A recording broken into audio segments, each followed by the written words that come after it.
the goal simply is to create this bank into $100 million bank. We want to get our book to 100 million. I have a WhatsApp group with them called with some of the staff, 100 million. That's the goal. And so we want to build that up, and we're strategically looking at how we're going to get it done. It's very feasible. Once you sit down and strategize and plan, it is feasible to execute. And so you just have to build. The first set will be harder. And as you do that right, it'll be easier and easier and easier. The Bahamas Development Bank allows more than just loans. It allows equity investment. It allows a lot of different opportunities. And so I just want to allow us to reach out and try these new things. And so that's how we end up with the relationship with the C15 studios. And so the Bahamas Development Bank really is trying to focus on growing different revenue streams for the bank, but also different innovative forms of financing for our clients.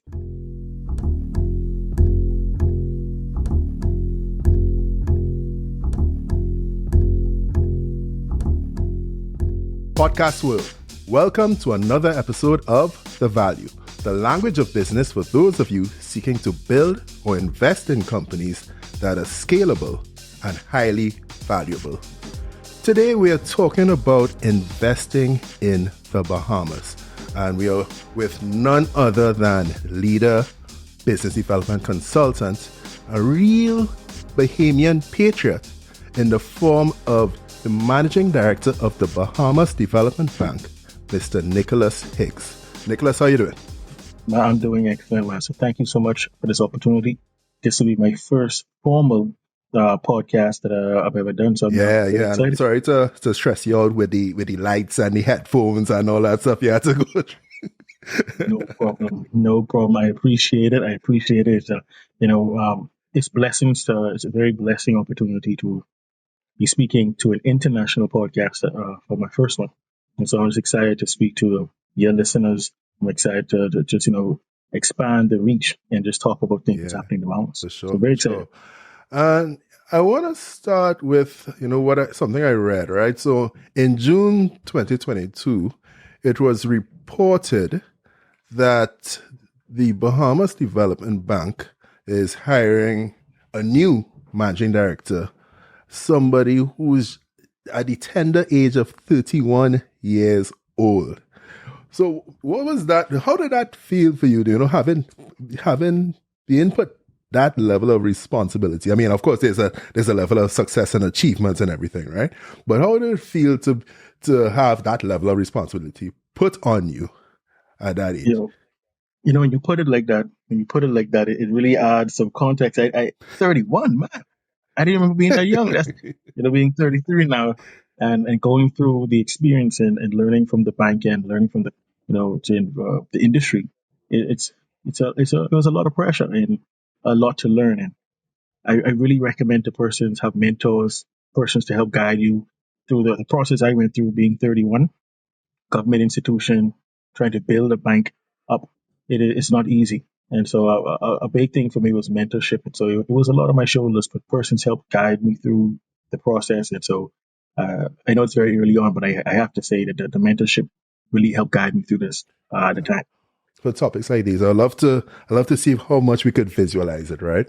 To make it that much more tangible for the listeners and the watchers on YouTube.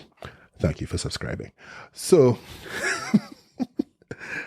if I'm to look at your life as a movie for the 3 to 5 years prior to you being hired at that role at the Bahamas Development Bank, what am I seeing from your lens? Repeat that question.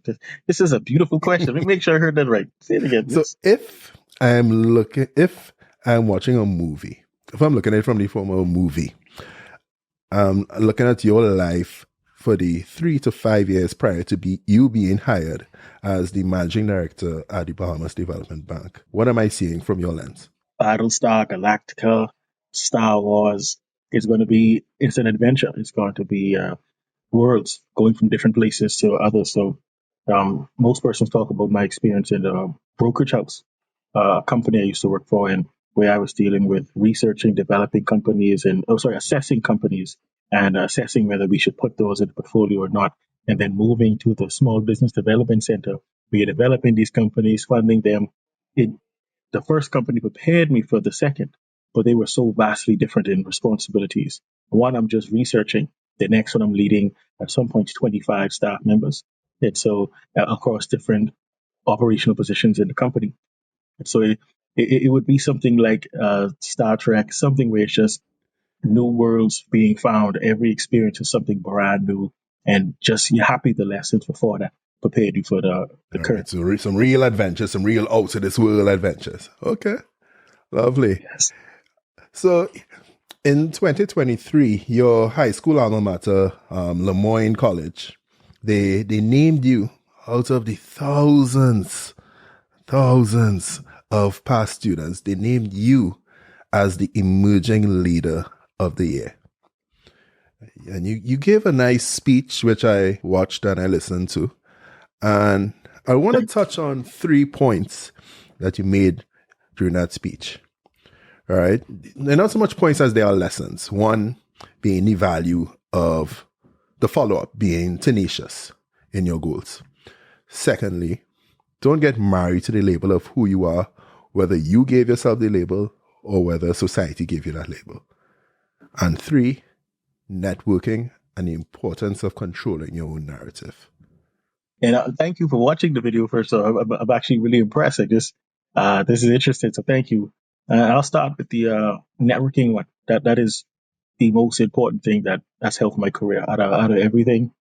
Being able to approach persons, whether it's through LinkedIn or whether it's at a restaurant or the library, having the confidence to send that email and say, I'd like to have a conversation, and mastering the skill, not perfecting it. I still have a lot more to learn, but really becoming, mastering it and just getting better every day and seeing how the responses are becoming better and easier. And now you're seeing persons coming to you, but that's not where I started. At Lemoyne, I had no connections. I was a Bahamian living in New York, and not New York City, Woo, Syracuse. up north. And it was only one Bahamian.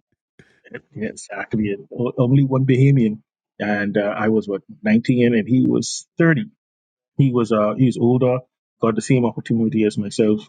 And so I didn't really have any friends. We were close. And I just started developing my network. And the biggest area I saw the success is when I started going to my career services department. And I would go there, and again, I'm black and I have a slight accent, and you know I don't have the community around me. So I'm in career services. How do I get a job? How do I get America to let me stay here and give me an opportunity? And so I go there every day, weeks, months. They're looking at different resumes. Because as in mine, she will show me how to craft it to this company versus that company. She say, take that word up because it works for this company, but you put it here, it gives a different narrative. And so it was heavily focused on what are you trying to get from this person? What are you trying to present to the person? And so it just was, she was awesome. And that was a magnificent one for me. What was the second Second one one? was don't get married to the Let label of who you are. me tell you, don't get married to that label. And what's interesting about that is even for me, uh, recently in life, you have to make sure that you understand the narrative you're trying to give to the public. And so, me, I'm the managing director of the Bahamas Development Bank. Should I sit here and say for the rest of my life I must be a managing director? Should I always say the experience of the high pressure work is that what I should have for the rest of my life? Uh, what if I say, one day I want to go sit on the beach and I want to fish and just, there's nothing wrong with that. What if I want to transition into construction? It just, the whole concept of that point was not for me to say, not be focused, but don't say this is who I am. And you find that happens, especially persons very young. I want to be a doctor. I want to be a dentist, or I want to be a lawyer. And they kind of get stuck to that. Or similarly, they'll say, I'm not the doctor person. I'm not the numbers person. Instead of saying, you know what, right now I'm having challenges with that, but I do understand the importance of numbers. So I'm going to get better with that as I need to. Persons kind of get married to these boxes they put themselves into. And so that whole concept was just don't put yourself in a box. You can do whatever you would like to do. Just put your mind Yeah, to I it. agree. I agree. That is something that you see so much, and especially as the world keeps evolving, and then you have technology that could supplant wherever you have deficiencies, right? Correct. But I actually want to ask you a question on that. Well, on the networking side, with you, we're both in two different countries. So how do you do the networking, and how did you even see an opportunity to say I'm gonna reach out to persons outside of my country? Man, I've been going hard on LinkedIn probably since 2012. I want to say, you know what I did? Around that time, 2011, 2012, I did a career reverse engineering exercise. Right at the time, I was an equity analyst at RBC, covering tech, media, telecom, or whatnot, and I was trying to decide, okay, where does I want to end up in my life? Where do I want to see my career going? And what's funny is that I put at the end of my career, I put consultant / business valuation professional / so something similar to what I have. Then I was like, now I'm like, I should have aimed higher. but yeah, so I reversed engineered. So I started at the end of where I wanted to end up. And then I was like, okay, so what do I need to achieve before that? Right. And then I think I put like some sort of senior manager investment bank. I put options, right? Depending on different paths. So I said it could have been either investment banking, it either been equity research, it could have been just pure valuation professional services, right? And then I did it till I was back to where I was at RBC, right? So that's what I did. So I said, all right, if I want to achieve this, I mean, everybody has talent, right? Everybody's educated, right? And if you think, and this is a common mistake too. A lot of people think that, okay, I have these skills. My skills should just speak for itself. Only to a certain extent. Only to a certain extent, right? Because when it comes to actually getting things done, and I'm not talking about bribery. I'm not talking about nepotism or anything like that. I'm talking about networking. Just knowing the right people, having people know you, right? And I'm not saying it has to be transactional either. It's all relationship based, right? We're all people. Yes, we have different roles, but we're all people, and we like to work with people that we like. Because one big aspect of, okay, should I pick Nicholas or should I pick the other guy? If they evenly match skill wise, it's like, okay, well, who would I rather work with? Who do I actually enjoy working with? Who would I want to sit down with during a tough time, right? If I have a big challenge, who do I want to be pulling the rope alongside me? So all of those intangible things matter so much, and I would even beg to argue they matter more than the technical. Yeah, you sometimes find, in my experience, sometimes if you don't find a good balance, either option would end up putting you too far on the other side. So if you're only a technocrat and you have no social skills or the capacity to go soft skills, you're going to have major challenges. If you have all the soft skills, but you have no technical skills with it, at some point you're going to be tested and you might not be able to answer that call of doing the work. So you have to find that balance in. But as for persons like us who are type A, you're really trying to achieve as much as we can, you have to find a good balance. And I always recommend to person, don't put yourself in the box and say, I don't network. I don't like it. I don't want to talk to anybody. I'd rather just stay home. Whether you like it or not, you should have some conversations, and just to really help expand your network, so people could trust you. People could say, okay, I know this person, or this person. I had a good conversation with them, or I've heard about them. So it just helps expand your opportunity. You know what? As you're saying all of that, I just remember. You know what? I grew up as a very shy kid. Right. Right. Same. And I just throughout my life, through my career, I had to remove myself out of so many boxes. I had to remove myself from the box of, okay, I don't like sales. I can't sell. Boy, I had similarly, there's a lot of things I said I wouldn't do. Like I did one thing interesting, I always said I'm not creative. And when it comes to like drawings and art and stuff like that. And so growing up, I always told myself that. And because my hand kind of shakes when I write. And so from young, all my brothers were artistic. I didn't have that. But mine showed through a different way. When I look at numbers, I see really a lot of colors. I just see fun. I see how it's all connecting together. And then I started doing a little bit of ceramic, coloring some ceramics, and they come out good. So you know what I said? I'm a creative now. I am only a creative. I'm no longer saying I'm not a creative person, even though my job doesn't require that to be necessary.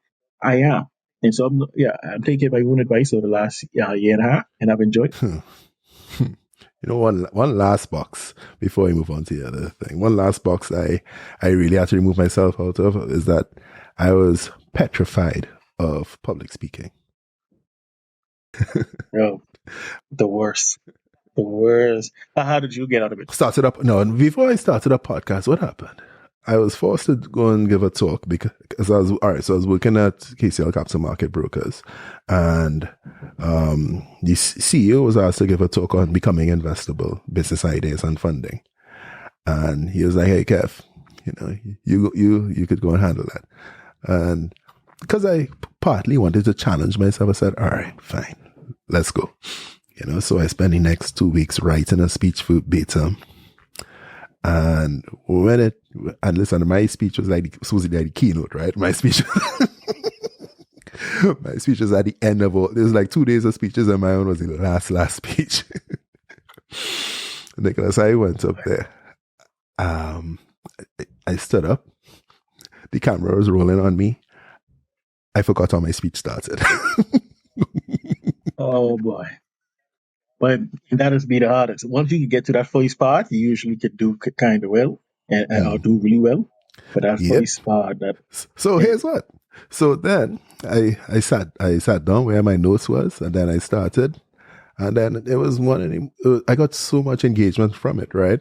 And then a year after that, I actually started a business called Become Investable, just based on feedback from that speech. On my side, so I'll say Toastmasters 1600, I will say, is a Toastmaster club in the Bahamas. Mm-hmm. And I had a serious fear of speaking, but I realized, and I speak very fast. You'll see even in this call, I had to try and slow down, but I speak very fast, especially when I'm nervous or very comfortable. I speak very fast. And so it's something I had to fix and something I had to repair. So I messaged my English teacher from high school, and I said, are you involved with Toastmasters? So I joined the Toastmasters, and I went, and I had to figure out a way to speak slow. I had to figure out a way to just communicate better. And my first speech, where it's icebreaker speech, where you're speaking about just who you are, introducing yourself to the club. And I was the next speech. I had like a panic attack. I left the room, went outside, and I'm in the corner like, I'm not doing this. And one of the guys walked up and he said, hey, just say your first line. He said, don't think about it. He said, walk up there and just focus on saying the first line. And literally, I said the first line, and they gave out trophies to the best speech that day. And I got the first speech. I got the best speech and got the trophy. And my parents were there, family there, and it helped me my confidence. Just realizing focus on that first line. So it's good how you mentioned the first thing what you forgot was the first line. His advice was just to remember the first line. Yep. I think it's I don't know. I don't know if it's some sort of overachiever / perfectionist, something that, where we get in our heads like, okay, this needs to go perfect, and then it's so much pressure on yourself, you mess, it's like a false start. Correct. And it feels like time stops when you get on stage. It feels like the world just kind of stops and they're just staring at you and analyzing you. And so it's a lot of pressure. But even now to this day, I give a lot of speeches, but there was a speech a year ago where I was dealing with a lot of pressure. Like I had a lot of deadlines. And so I had this speech. I prepared for the speech, studied it and everything. But as soon as I got on that stage, I just couldn't connect the words properly. And my speech was 5 minutes. I spoke for about 2. And so, I always, just for our listener, anyone who's speaking out, it never 100% goes away.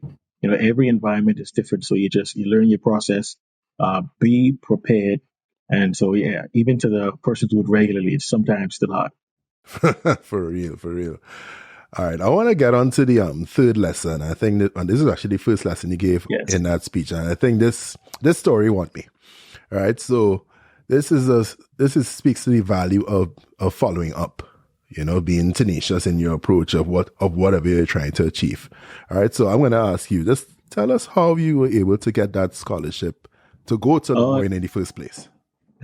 Good question. So, you really did watch the video. What occurred is that when I was leaving high school, and again, this is, I'll be very honest in the conversation. I wasn't 100% high end, but I wasn't as focused with school as I should have been. And so when I was graduating high school, I got a call. I didn't get a call. My parents got a call from some persons at my school, and they said, we shouldn't. I don't think can go to the College of the Bahamas because he doesn't seem to be in a position where he could separate from his friends and he just seemed focused. If we know you're not in the best financial position, but if you can't afford it, send him off. I was blessed to have a high scholarship through JA to a school in Arkansas in the US. And That's junior I, achievers, right? yes, junior achievers.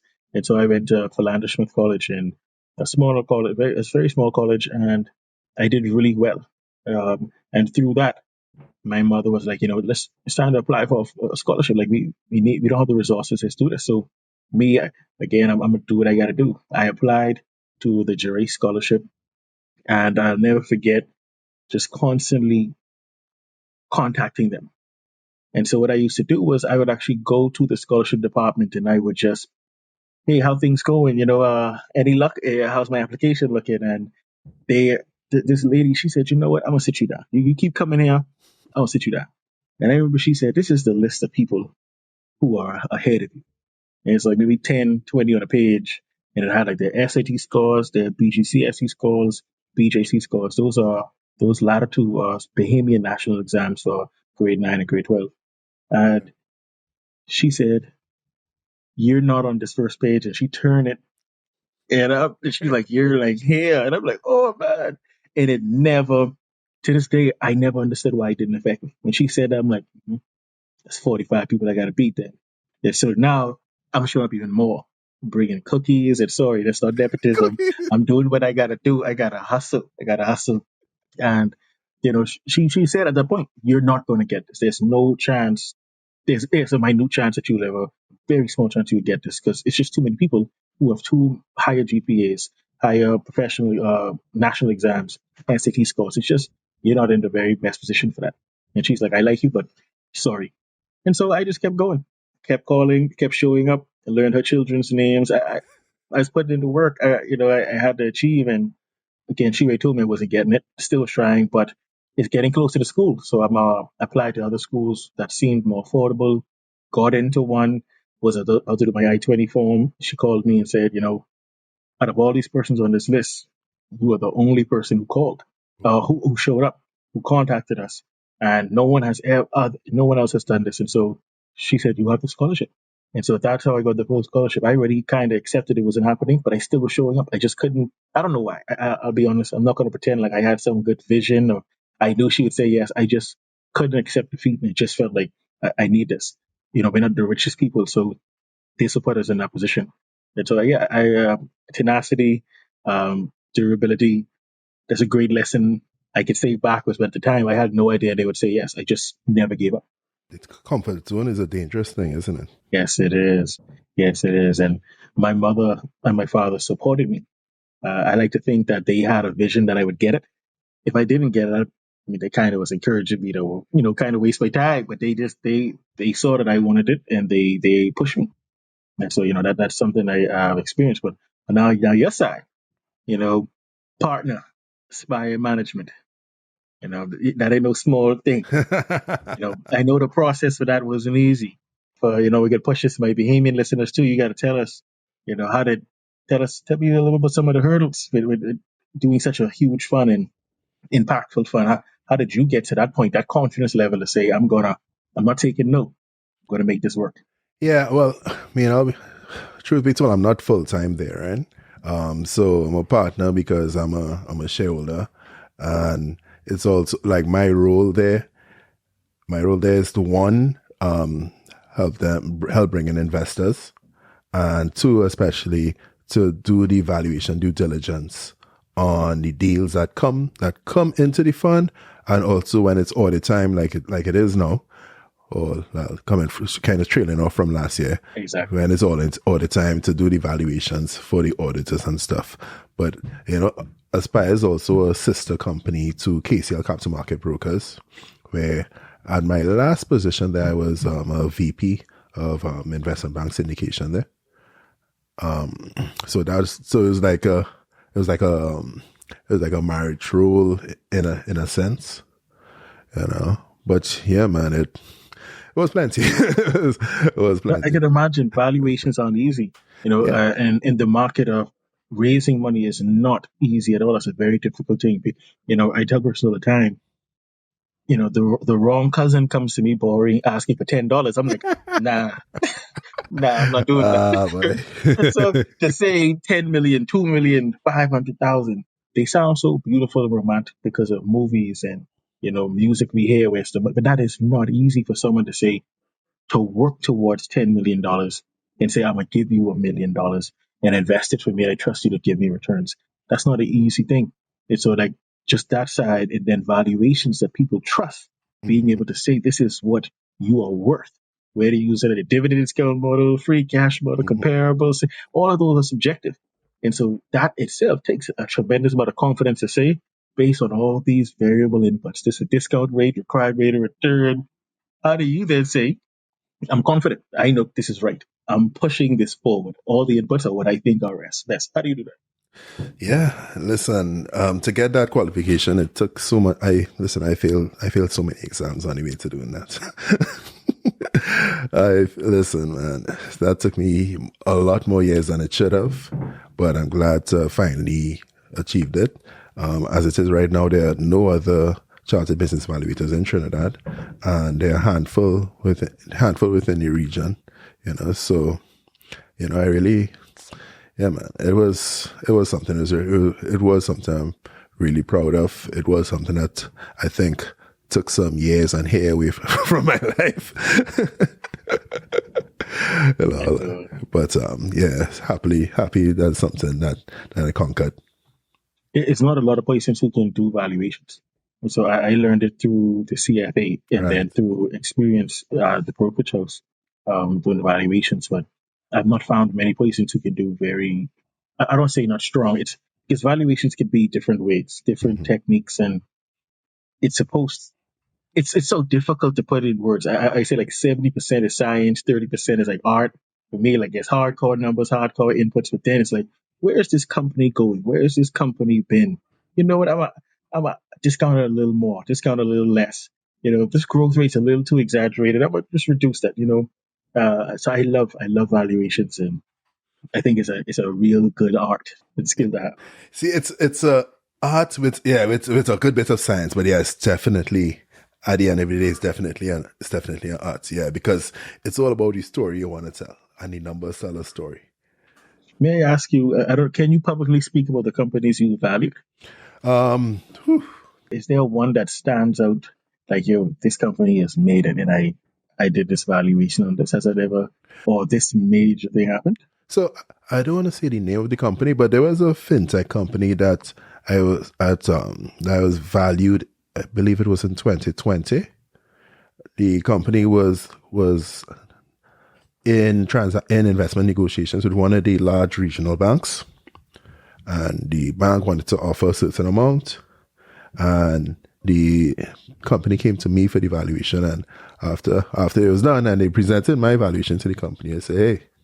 And at the end of the day, the company, the investor actually ended up transacting at that valuation, very close to the valuation that I did for them. So that sort of defensibility that it brings, that was really cool. Oh, that's excellent. So I'm sorry for taking over the interview and asking the questions. Listen, I forgot I was hosting this. Sorry. I just like to learn.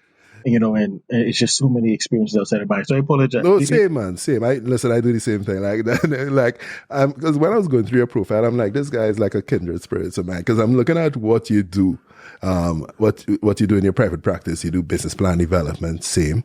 Business development and advisory, same. Capital raising, same. I don't do accounting and legal services, though. I outsource that. But same. So I do the same. I know some guys. Yes, you got to.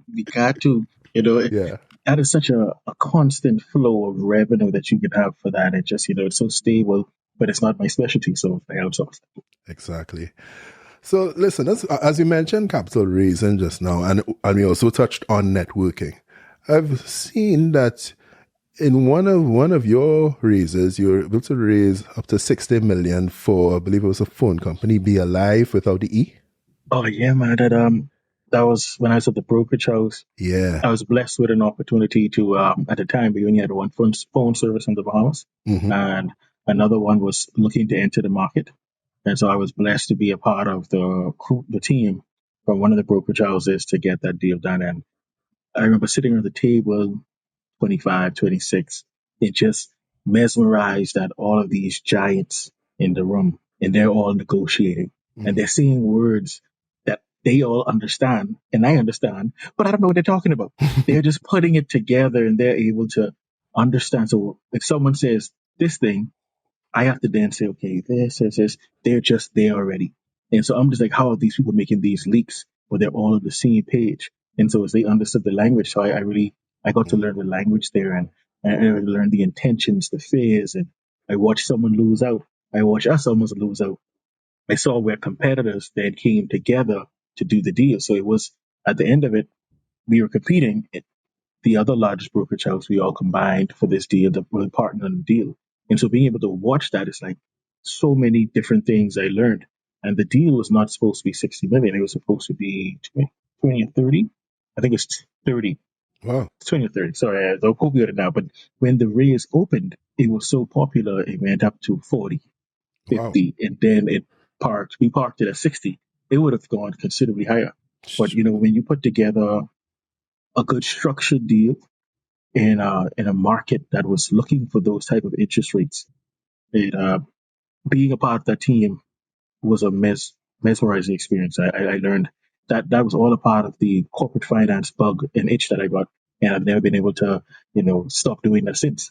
Yeah, no, deals have a way of, like, I don't know, something about it, I liken it to, I don't know, winning an NBA game or something. I don't know. Yeah, because it started off as called Nuco, right? That's they put holding co, but it's just Oh, Nuco. cool. Yeah. And so no one to have no one know what the name is, to have no one in the country know what this is about. To then it's starting to get around the rumors, and then you start seeing the competitor as the deal's getting closer to, on the regulatory side. You're then watching the competitor start cutting prices, and you start seeing the strategy, more marketing, and you're like, man, I'm really watching something happen. And then you saw the prices go from, there wasn't a lot of postpaid. We had postpaid plans, but they weren't as popular. It was considered something businessmen and businesswomen had, and it wasn't just for the retail side. It just wasn't just for everybody. But once that competitor came, Be Alive, you saw prices just drop, and then it became popular for everyone to have the plans. But it also taught me things don't go as you plan.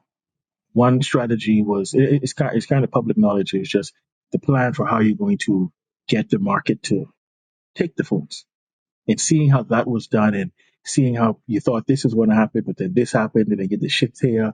Just watching that business happen was just magnificent and a great experience. And glad to see that both companies still doing well. Nice, man. Nice. What I was happy to see was that you were able to get 19 million out of that 60 million from your college alumni. How you Oh, pull that up? no. I didn't get 19 million from my college alumni. I got 19 million in the market. I went into the open market to raise the funds, and so I had to travel to Grand Bahama.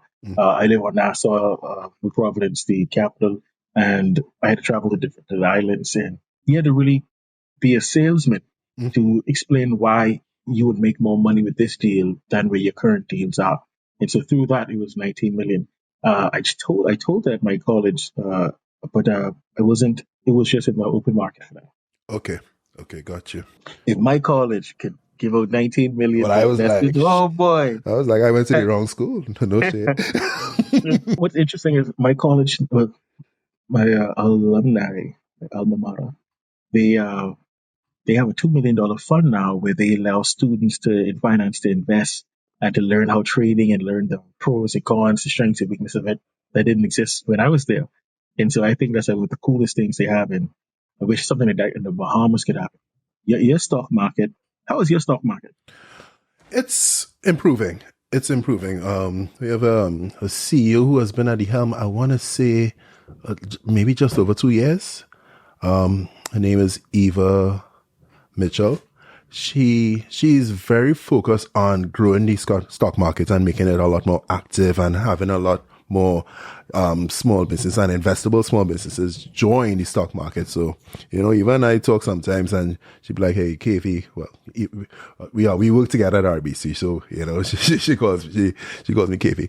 She'd be like, KV, let me know if you have companies, if you have company clients who are ready for the stock exchange and that sort of thing. So we dialogue sometimes on those sort of things. So yeah, definitely, I would say it's definitely on the growth swing, right? So prior to that, I would say it's a little more stagnant, not too stagnant, but definitely not at the level of, say, a Jamaica, right? Yeah, so Jamaica, much respect to Jamaica. They're doing very well when it comes to they have a stock market, the junior stock market, Right. and it's just, we tried to study the market and that industry and how they are handling it, and it's positive. And I think the Bahamas is going to focus more on that as well. That's good. Maybe create. And so I'm excited for that to happen a little bit more. That's good. I do want to talk about the domestic demand in Bahamas and stuff. But first, I just want to touch on your experience working at the Accelerator.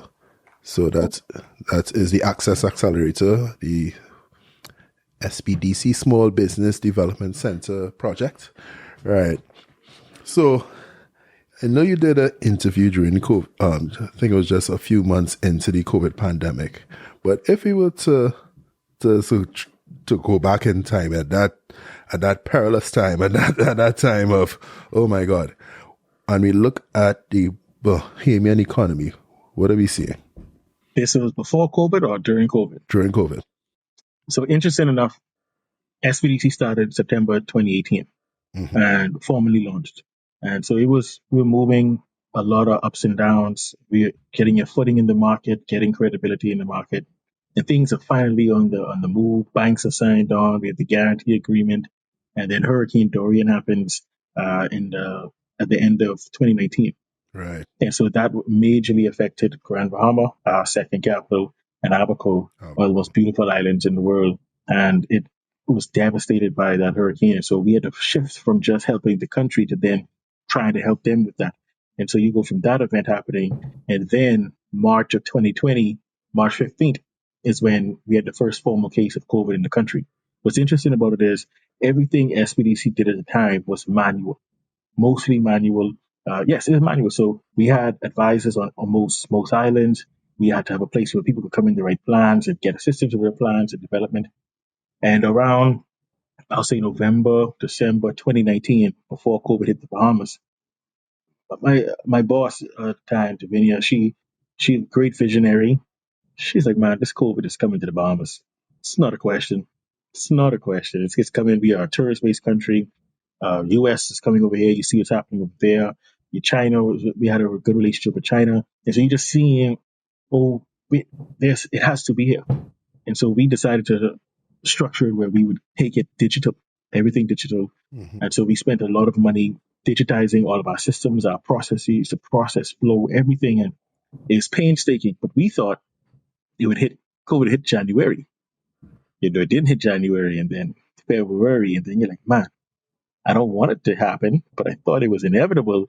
And I've spent hundreds of thousands to prepare for something like this. And so you're like, I hope it doesn't, but man, I was wrong. March comes and you're like, well, we may have made some poor decisions. And then when March 15th came and COVID came and we all saddened by it, and then we shook that off, the fear, we realized, okay, we have something.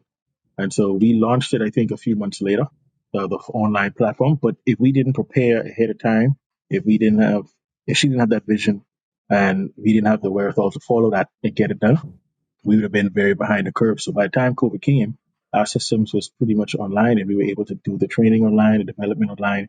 And so what the Bahamas looked like, Bahamas is looking bright. And before Dorian, and then Dorian put a major impact. And then COVID just on the heels of that made it rough for the economy, like really rough. That's most countries. So what was the name of the visionary again? Is it bigger up? Her name is Davinia. Davinia Bain. Davinia Bain. Big up Davinia Bain. Yes. Good job. Big up Davinia. I'll see you later at some point in time. So she's someone I give a lot of respect to. I'll be honest.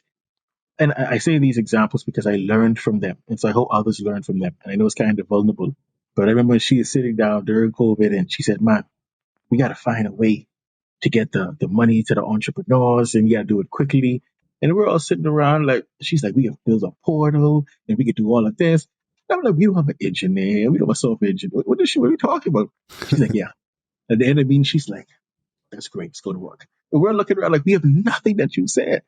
And we got to work. And within 2 weeks, Portal developed, the smaller financial institutions were on board, and it was a flowing process for entrepreneurs. So it taught me to really like, you got to take those leaps. You got to take calculated leaps. Yeah, And that was a great experience and lesson for me. And I see myself doing the same thing relatively now, just, taking some of those jumps to get, further than others. and I've definitely seen you take some visionary moves in your new role.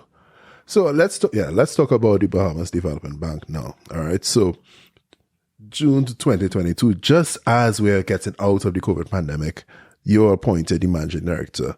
And based on the timeline I saw, that looked like a pretty hot seat. Am I fair in saying that? When you say hot seat, what do you mean? It looked like that seat had it had quite a few bodies in it over the years. So the bank has been around 50 years this year, actually. Right. And so you're in a situation where different visions, different managing directors, but the goal is the same across the board: help small, medium businesses in the country and across the islands. And so I'm sure it was coveted. I'm sure people, there was a lot of interest, and I was blessed. And I say it with pure humility.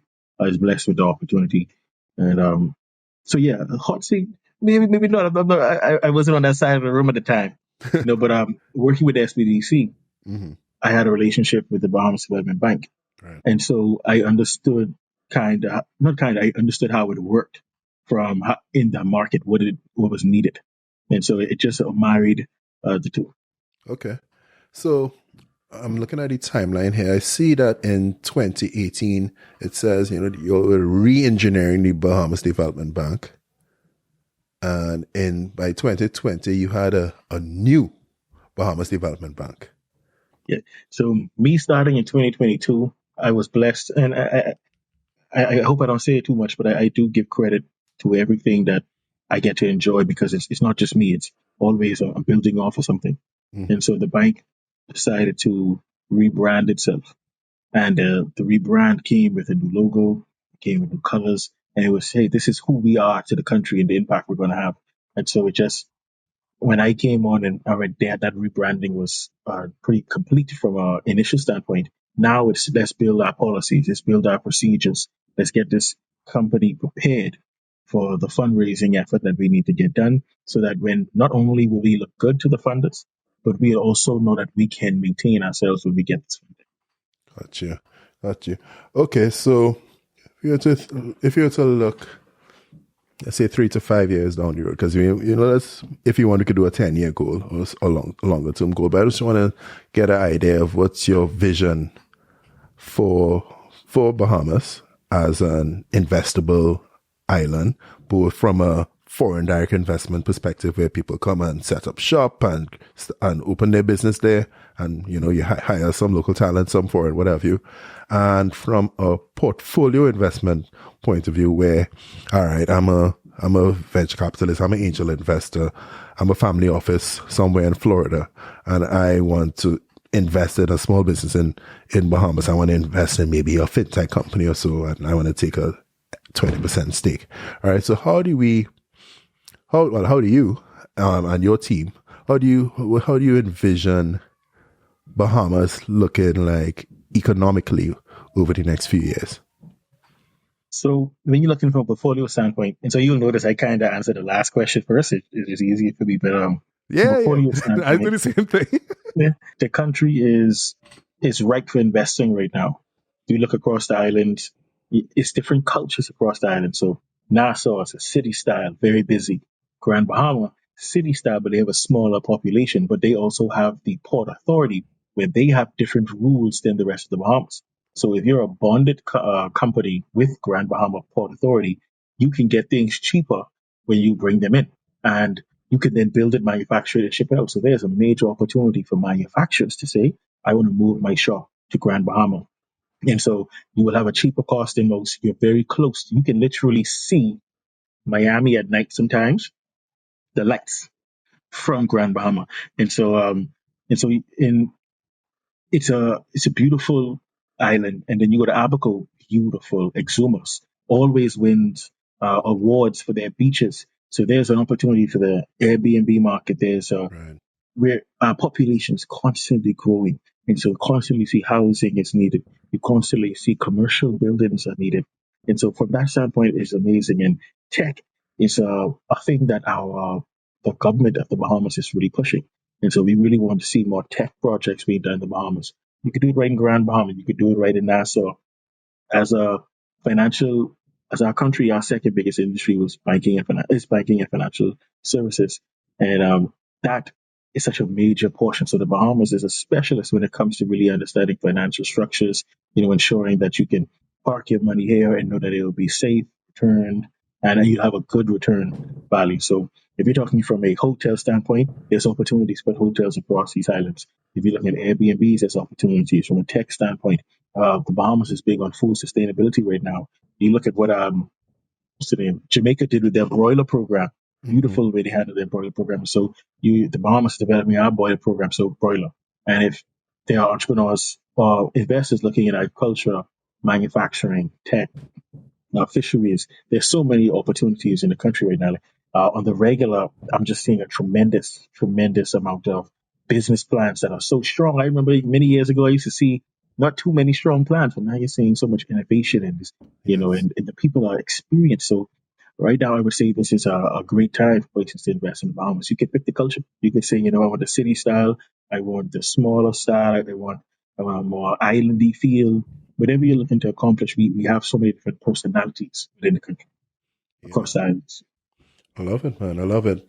And of course, Grand Bahama has all those tax exempt, there's, Yes, yeah, and just, the benefit,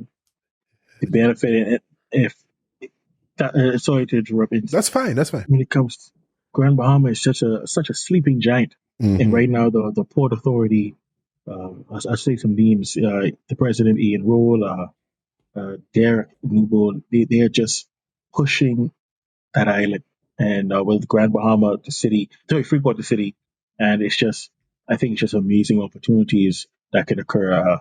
You have a cruise line putting a port there now, and so the surrounding area. So you need housing, and now you need amenities, you need fun things to do, you need restaurants, you need you probably need car rental services, you need gas stations. And so right now there's just a bigger hospital we're looking to do. So as an investor, whatever you're looking to do, it's literally what I do. Persons come to me, I want an opportunity. I say, what are you looking for?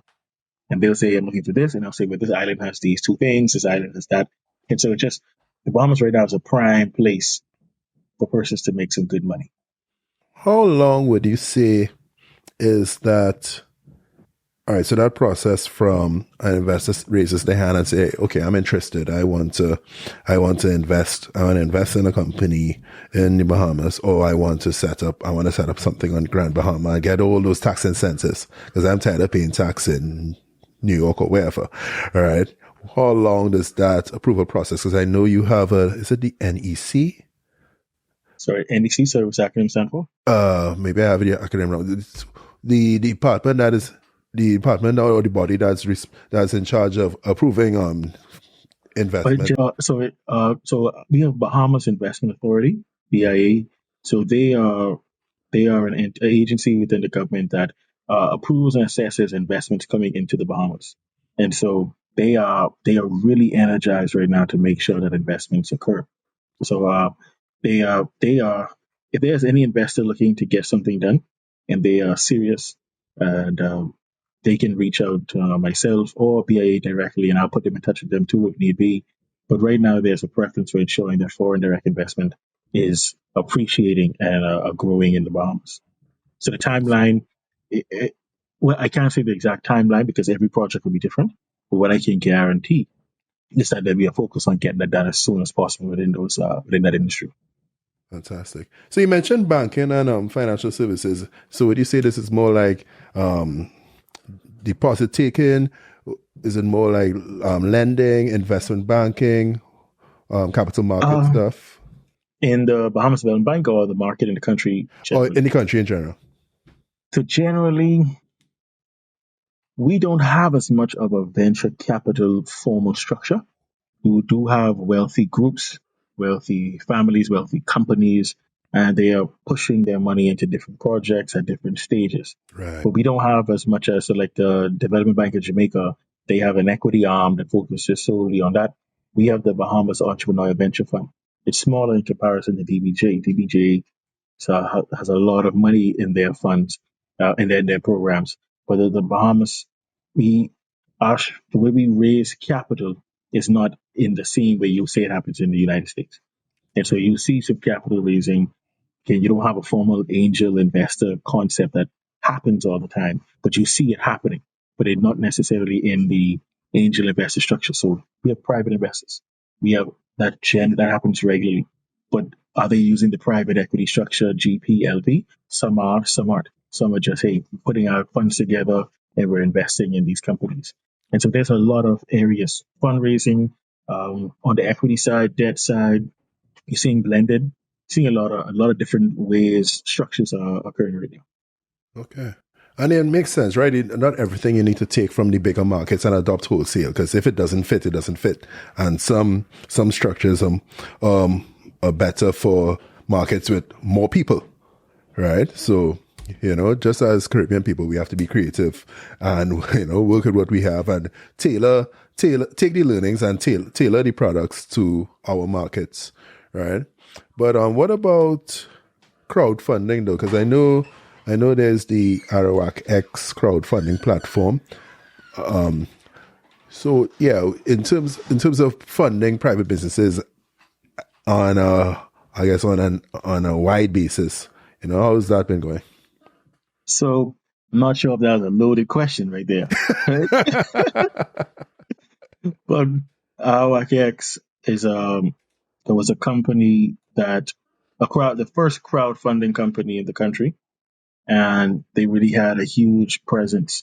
They were already pushing their initiatives. Things didn't really work out as well as we wanted those to work out, Right. so they're going through their challenges. But they did for sure create a huge impression on the country because everyone knows their names. And I'm glad you mentioned it because that means even internationally they have that branding too. But sometimes things just don't work out as you plan them to. Mm-hmm. So just lessons. Yeah, it's too bad, and I hope they're able to dust off and try again, even if in a different reincarnation. Because I think crowdfunding in the Caribbean region, and I see the Eastern Caribbean is putting together a project on that as well. But I think crowdfunding in the Caribbean region is something that could really be pivotal for us. It's something that could really change the game for us, right? Because it's not to say that there's a lack of capital in the region. It's just there's a lack of movement in that capital both within the region and coming into the region. So yeah, I would love to see crowdfunding. And I know there's some hurdles to cover on crowdfunding and whatnot, but I think once we get it done right, I think it could be very beneficial for us at scale. I agree. So what other sectors you guys are looking at? I see on the website you have agriculture, fisheries, manufacturing, tourism. We spoke about technology a little bit. We didn't touch on fintech too much. And also you have transportation. So that actually, if you're okay with it, I kind of want to jump into the vision question that you mentioned earlier. If that's okay. Yeah. So the goal simply is to create this bank into $100 million bank. We want to get up to 100 million. I have a WhatsApp group with them called with some of the staff, 100 million. That's the goal. And so we want to build that up and we're strategically looking at how we're going to get it done. It's very feasible. Once you sit down and strategize and plan, it is feasible to execute. And so you just have to build. The first set will be harder. And as you do that right, it'll be easier and easier and easier. And so my goal is for the Bahamas Development Bank Act, sorry, allows more than just loans. It allows equity investment. It allows a lot of different opportunities. And so I just want to allow us to reach out and try these new things. And so that's how we end up with the relationship with the C15 studios. And so, orange economy is one of the hardest areas to fund. Yes. And so the C15 studios, they focus on that. And so we have the exclusive relationship with them for the Bahamas. And so that means anyone looking to get that funding, 100,000 to 1.5 million, you have that opportunity. And so the Bahamas Development Bank really is trying to focus on growing different revenue streams for the bank, but also different innovative forms of financing for our clients. Okay. So is it that C15 would vet the deal, would analyze the deal and scrub it and structure it, and Bahamas Development Bank would provide the funding once C15 gives the okay? Is it anything like, is it opposite way? It's the reverse. We do the analysis and we say, hey, this client is worth your time. And interesting. once, because the reality is, as you know, not every investor wants to put their name out there and have everyone just sending stuff in. And so C15, though their name is out there, how can they analyze every plan across all these countries they're trying to have impact from? And so we saw that as an opportunity to say, hey, we can actually fix this for you. We will handle the Bahamas for you. We will send you clients. We will push those to you. And you could then know that the clients who come to you are the best of the best. Because if we had the funds, we would have funded it ourselves. And so it's just building that relationship. And so why should foreign direct investment only be for large hotels, large manufacturing events? Small business should be able to benefit from that as well. And so that was the goal on that side. Another option, we started like consulting as well for other companies and using the information, the skills we have to provide, hey, this is how you handle this market, this is how you navigate the market. And so that's another revenue stream we're doing as well. And so we're just expanding the bank, doing more things, and just being more innovative. And when it comes to the sectors you're mentioning, those are our core sectors, but we work within all sectors. And so it doesn't really, once it's a viable business, once it's legal, obviously, and you're fully under the regulations, we will take a look at it and see if we can help them and to accomplish their goal. Okay. And I see you also executed another partnership in the agriculture sector now with the Inter-American Institute for Cooperation and Agriculture. So is it that your sector strategy at least, is it like to partner with the institutions who already have experience and a foothold in the sector? I mean, I'm asking the question, I'm like, dog, Kevin, that's a smart idea to do it. Yeah. So it's a good question because not everyone does that. And so building relationships, so what you find is it could be a lot of us doing similar things, and we all need the same resources. So all of us need a lawyer, all of us need an accountant, all of us need someone for risk. We all need a CEO. And so you realize, what? Why build out certain things when I can partner with you and just utilize your services or utilize that to strengthen minds. And you may need a foothold in the Bahamas, but you can't get that. So BDB will help you with that. Maybe I have a challenge and I need some more investment funds. And so then I'll partner with those who do. And similar technical skills too. You could partner with people like the IDB, the World Bank, IECA, you mentioned this now, the UN Women, FAO, that's Food and Agriculture Organization. And all these persons have these technical skills and these global reach and resources. It only makes sense to really work with them and use them to get better and to also use their resources. So you guys were able to raise 30 million in post-IPO debt from the African Export-Import Bank. That's the African Export-Import Bank, Afrexim Bank, back in, I believe it was October/November 2023. So we announced the approval of us for the Bahamas government to say take on this debt and that they would support it. And so we're in the final stages of receiving that, of getting our final approval from Afrexim for that.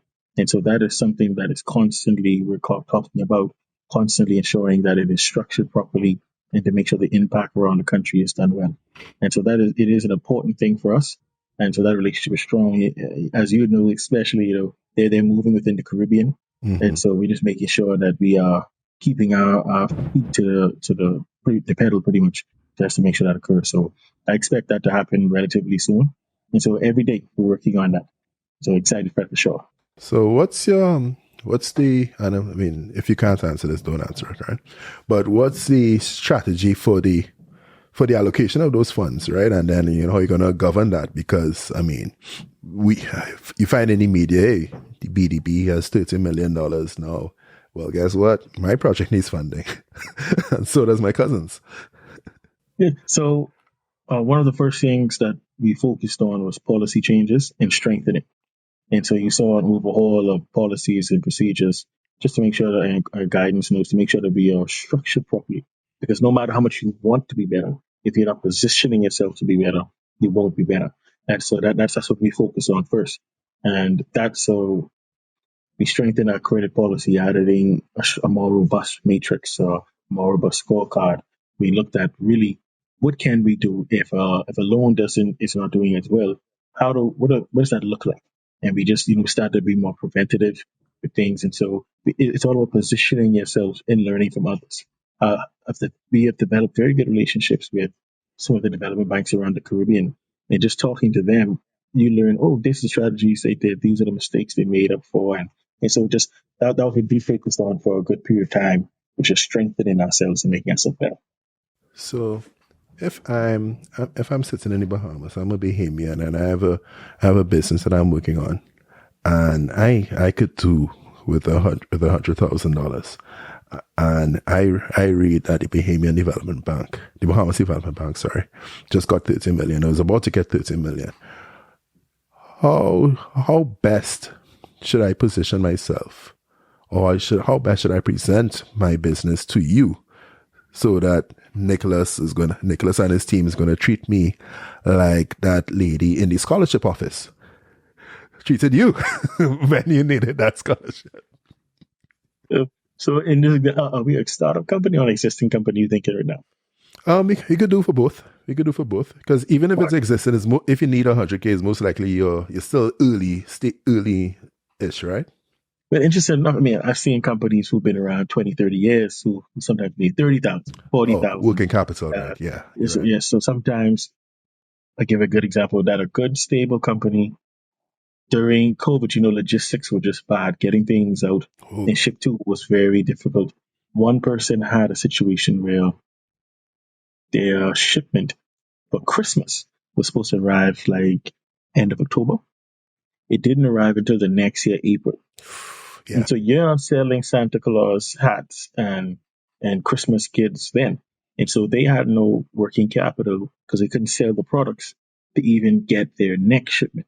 And so though they were a strong company, because of COVID lockdowns and money is not being able to be spent, and then the logistical issues, they missed the entire Christmas season. It put them in a bad position. And they had to sell the Christmas stuff to another country looking for those products at half the amount.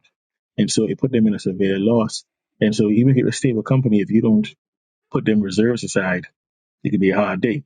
And sometimes even with that, just global pandemic or global issues can occur. But to your question, if you're a startup, we need your business plan. Some person try to bring these 120-page business plans. Some person try to bring you these 3-page business plans. You need to find a good mesh. And the reality is, are you duplicating information? If you are, don't duplicate it. And so you need to have a robust If you plan are, that explains. don't do duplicated. If you have some persons have duplicated information in their business plan, so you see similar information across it. So the plan, in their mind, they're just ensuring everyone's aware of this information, but you've duplicated it, and so now it's just a long plan. It feels too wordy. It's too much. Doesn't feel concise. Right. And so you need to have your business plan, strong projections. There's a running joke that used to be about me when I did my analysis of business plans. If you don't have waste management or any type of anything related to trash, garbage, it's not going to work out for me unless your company doesn't need that. But most companies have some form of that, unless if you're a car wash or a service-based company that doesn't have a space.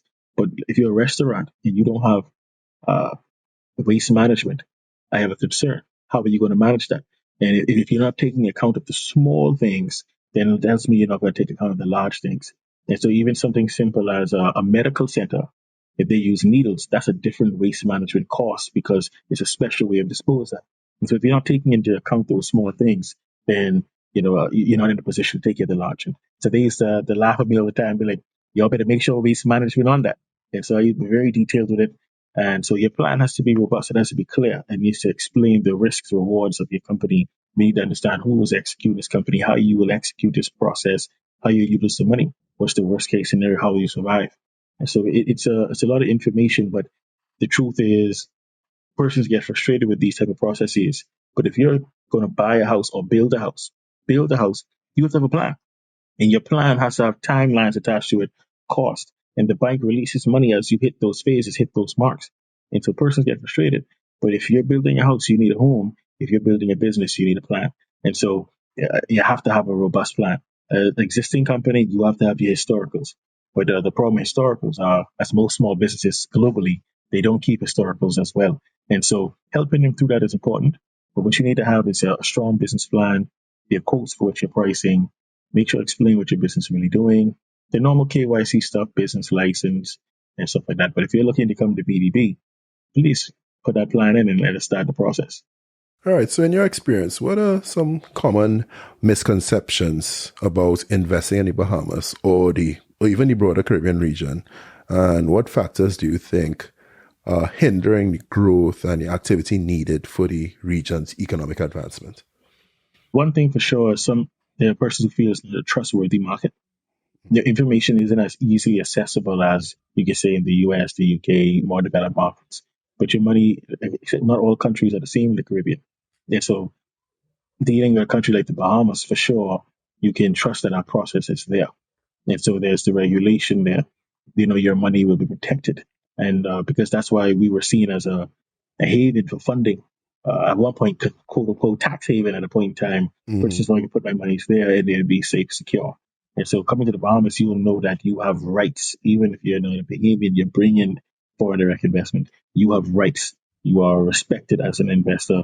Somebody won't just wake up one day and say, we're taking this and nationalizing this. Those things won't happen. So that is a misconception that the money is not safe, the money is not protected, that the information is not clear. But there's a great amount of information that can be provided.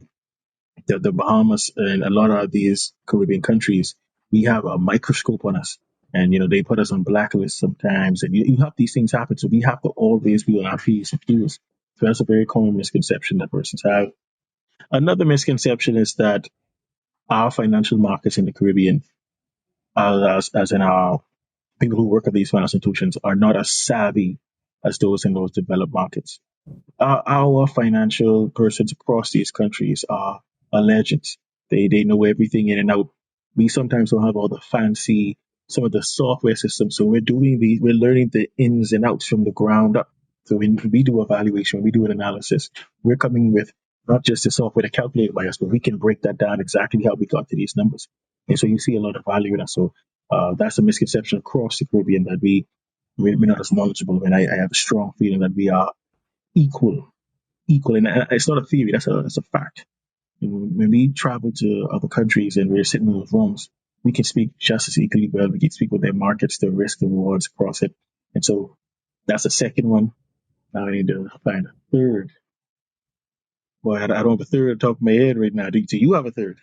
No, I like what you said about the lack of available information, because I know you and I had a separate conversation last year, August, where I was actually working on a Caribbean market intelligence platform, because I found that just like what you just mentioned, in my work in the region and then contrasting that with my work internationally, I found that especially when it comes to market intelligence as it pertains to industries, various industries or whatnot, I find it's very easy to find industry information for companies in Canada, US, UK, what have you. But to find that for the Caribbean region, especially if you're looking at a specific industry, which is quite niche, it's very difficult to find. And it's very difficult to find that sort of forward-looking information as well. Yeah. So at one time doing analysis, I used to pull information from the US and then compare it over here, and it wasn't possible. It wasn't possible. And even if you do all your countrywide discounts and stuff, it still was not the easiest. So I agree with you. Like we know about statistical data about we have a lot of islands. How each one affects the GDP. It's not as easy. Though we have the information, it's not the same as the US.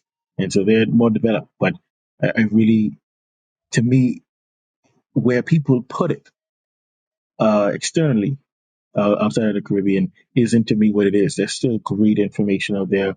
Yes, it's not as much as developed countries, but the misconception is like there's nothing, or it can't be trusted. The numbers provided from the Bahamas, especially if it's an audited company, if it's a regulated company, you can trust that as gold. And so, just Yeah. that's why the misconception is there for me that these larger companies are just as strong when it comes to information and documentation. Agreed. Yeah, I'm looking forward to launching that platform soon. Actually, It, working very hard at it. when you look into launch, At least launching like the landing page within the next week. Cross fingers. Hands class. I'm recording it on the podcast, so now there's outward accountability. So I'm looking to launch it within the next couple of weeks. And we're gonna we have the team working on the various reports. So there's 5 reports that we are working on right now. 5 different sectors. So yeah. congratulations. And you said 2 weeks, a week. I expected to see that.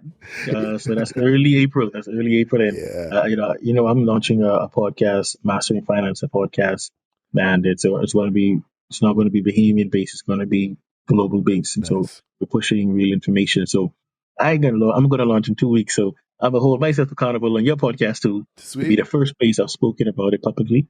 And so I'd like to. So I'm glad we're building things and doing things that is not just even only local, but regional for our communities. So tell me more about that podcast. What it's about? I know. I think it's fundraising and business development, right? So the podcast is focused. It's in seasons. We Okay. have 3 seasons. First one's entrepreneurship, and then we'll have capital markets, and then personal Okay. finance. And so I structured it like this because I didn't want to do we didn't want to do with my co-host Jarrell Hall. We didn't want to do just a weekly podcast. We wanted to we wanted the listener, our core listener, is the person who is doing or is planning to seriously do. Smart. Ours is not necessarily the person who's thinking, do I feel it? It's the person who really saying, I want to try. You know what? I want to make more money, or I want to save more money. I'm trying this. And so we have topics such as how to navigate the landscape of business. One of my favorite topics is what to know before starting business with a family friend. And so Mm. this thing is all, let's work together as families, let's come together, but what you should know. And so we have these guests on who have known for a huge multi-generation, multi-million, tens of millions of dollars family businesses. How do you all survive these hurdles and keep the family name strong, the brand strong, and keep going? And so we want to do things that are practical. I want to talk about how do you actually IPO a company? Yeah. And though every country has their different securities commissions or the SEC, everyone's different. A general concept is generally the same of you have to be a strong company, you have to bring value, and you have to have certain things in place. And so, and then you have to have investability.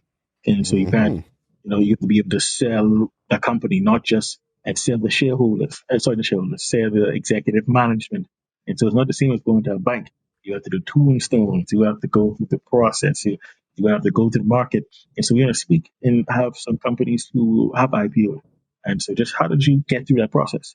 And so our podcast is focused on practical. How can you achieve it? How can it be done?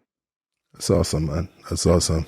Yeah, it's always great to be a resource for folks. Where folks are looking to your content, say, okay, how do I do this again? All right, boom. And especially within our region where it's hard to just take, okay, what podcasters in America and other markets say and try to interpret it for yourself, right? But if you have somebody from your region talking that talk, but you said it was a global audience. Yeah, so I'm saying that because it's the plan.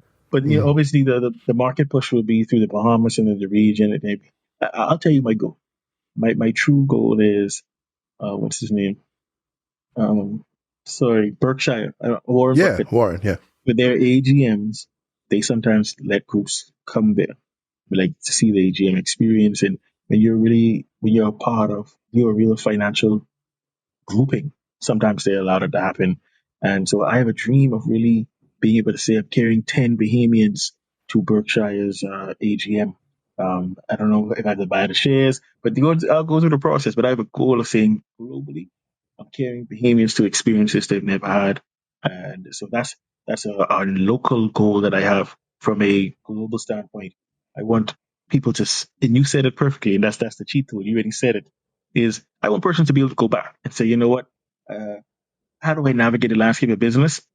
Let me go back and listen to that episode and how they hear it from day one when they start their business to if they listen again at year two, hearing the same thing, there's a different space. So they still take lessons from it. And so it's a magnificent experience. And we recorded some episodes already and just rewatching them. I'm like, man, this is excellent information. Nice. Learning a lot. Looking forward to seeing them. When can I look forward to them again? Look at you. Look at you. You were playing around. Okay. The plan is to launch it. So the plan. We will be launching it in 2 weeks. Boom. That's the plan. We will be launching it in 2 weeks.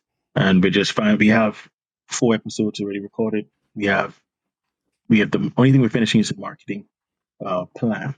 And so once we have that, we launch, release every 2 weeks, audio and video, sort of content, structure to it, which you have, and just looking forward to providing some value.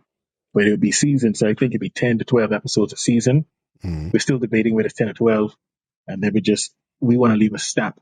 You know, what was it? A lot of the persons I really respected growing up in finance, they always, I wrote in the newspaper, or I wrote something, and I wrote an analysis of interest rates in the Bahamas. I said, I know I'm not the greatest writer because I'm a really good numbers person. Mm. And so I'm not sitting there writing dissertations. And so I'm writing my plans, my structures, my strategies. I can do those, but to say I'm doing analysis of the interest, inflation, no. This right here is my analysis. This is my structure. I'm showing the knowledge we have, bringing on the guests who understand it. And this is my stamp. I would like it where 5 years from now, someone can listen to it, 10 years from now, and they can listen and still get something from it. And so that's what we're looking to accomplish with this. We don't want to just be fad based. We don't want to, oh man, NFTs are here. 3 episodes on NFTs, 2 episodes on cryptocurrency. Those are things we're going to talk about. We're going to talk about cryptocurrency, but it's going to come across in the personal finance as an alternative investment. It's not just going to be an episode dedicated solely to it. And there's no problem with being. I listen to a lot of business podcasts, and some of them have it with what's new with topics, and I'm learning. I'm listening to them every week, but that's not the goal of this podcast. And so we're really just trying to provide practical information for persons. All right. Well, as we get ready to wrap, I'm going to give the floor to you. If you have anything you want to leave the audience with that you want to make sure that you get out to them, open mic, open forum, open platform. It's you. First of all, I want to thank you for the opportunity to come to the podcast. This has been long overdue. We've been discussing this for a long period of time. And so I appreciate you still giving me the platform, the ability to use your platform to speak on things in the Bahamas. I understand we're 2 different countries, so I appreciate that, the ability to talk to your audience, as well as to create even an audience as well as alongside myself in the Bahamas. And so I appreciate that. Secondly, when it comes to the Bahamas Development Bank, this is what we're developing. The goal is $100 million bank in a certain time frame. I don't think I say a time frame, but we have. I don't call it an aggressive timeline. I think we have a very conservative timeline, and we just have to work through the nuances. When it comes to the Bahamas as an investment, there are too many opportunities. Whether you're looking for debt, whether you're looking for equity investments, blended finance, whether it's hospitality, agriculture. We really are big on food sustainability. So a person sees opportunities to, whether it's leafy greens, whether it's any of those foods that Coconut oil. necessity. Oh, beautiful. Yes. And so, COVID really made you look at sustainability. You're like, man, the US may close their borders. Oh, the US, we may not be able to get the food in. And so now you're in a panic like, oh, we can't just take care of ourselves. We actually, this is a focus. And so it's been a huge focus now to actually do that. So if from an investment standpoint, there's a tremendous amount of opportunities: hospitality, housing, tech, tourism base. There's a lot of opportunities. You look at our cruise port in Nassau, huge, record breaking. Disney is in South Luther, so there's a lot of opportunities there to surround it. Grand Bahama, you have the cruise port there as well, Freeport. So all these are opportunities to invest your monies into and make a tremendous and positive return. And to me personally, just want to continue developing companies, putting persons in a position to help their families to grow for generations. Persons say to me all the time, I did all this work and I didn't get the loan. My biggest fear for persons is not that you did this work and don't get the loan. My biggest fear is you did the work, we didn't do our work, gave you the loan, and now your family is in a tremendously rough position, and debt kills families. And so you can end up in this position for 20 years, 30 years, 50 years. You've seen countries go to war. They don't need a war itself that has hurt them. They're debt, borrowing heavy amounts of money. And so I would like to continue just developing companies and helping people's careers and helping their families to generations to come to be able to be sustainable. I love that you are investing in a country that invested into you. Oh, I'll give you a joke on that. Sorry, I should have said this earlier.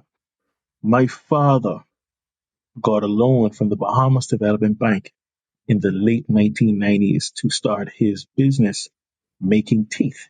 Mm. And my father he doesn't know a bachelor's. And so he got this loan, started doing this under the stairs. My mom was doing the numbers, and this is how they were able to take care of us as children. And so being able to see that success and how it helped me being in this position now, I don't have to worry about the people pressuring me. My father's pressuring me. He's like, you better, how they helped us. You need the 10-fold, that 20-fold, that. So him like, where the money at?